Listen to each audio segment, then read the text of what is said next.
name is Vincent Silwans. I am an outplacement consultant, and we do a series of interviews, and maybe you heard already the last ones. We built up upon this, and maybe you know already the gentleman sitting next to me. My name is Carl Lenz. I'm an executive search consultant working from Amsterdam in the Benelux in Germany.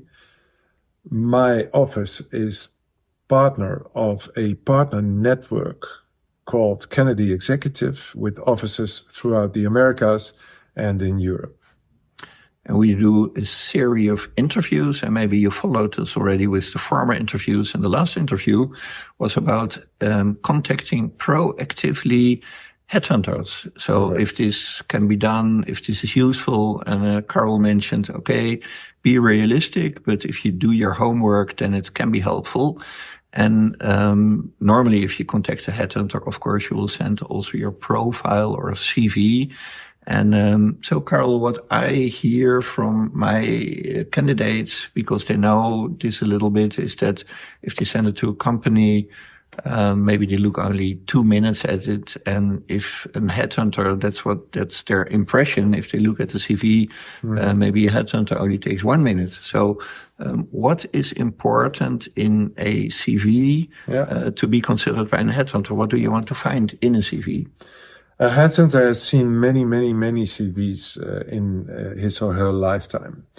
So, it is important that the information you want to transmit is very concise, very clear. And what I'm typically looking at is the present position with what responsibilities and the development there. So if you started off as a junior sales rep and you are now the global sales director or VP sales, that is interesting to me if that has taken place in a certain amount of time. Right? If you are 20 years in the same job, I'm not interested. Never. I'm sorry, because there's no development. So for a CV to be interesting to me, I want to see the present job, how you got there, and what sort of background. So if you did obtain your PhD, I'm interested because I want to know about the intellectual capacity of a person. It might be useful to put 1 or 2 sentences about what you're looking for. Why have you sent me your resume? And that's basically it, because I get resumes of 20 pages and I will never look at those 20 pages. I will look at the first 2 maybe, and educational background, present position, how did you get there? And where do you live? That's also interesting, of course. If you are in Hong Kong and you are looking for a job in Italy, I won't bother. I will put you aside. I will write you an automated note saying, sorry, thank you for your interest. But no way that we would start discussing, because I cannot spend time on that. I can spend my whole week discussing CVs with candidates that send me their CVs. And I won't do that because I have customers. Okay, thank you very much. This is helpful. Maybe one question adding to that, you were speaking about what you want to see responsibilities.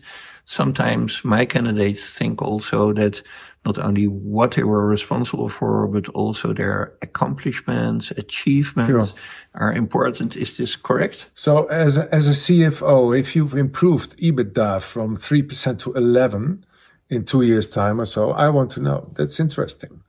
But the rest is most of the time not interesting. So I get these long lists of responsibilities. I don't want to know because out of the title and I see the company you're working with. So I know the complexity of the job by glance.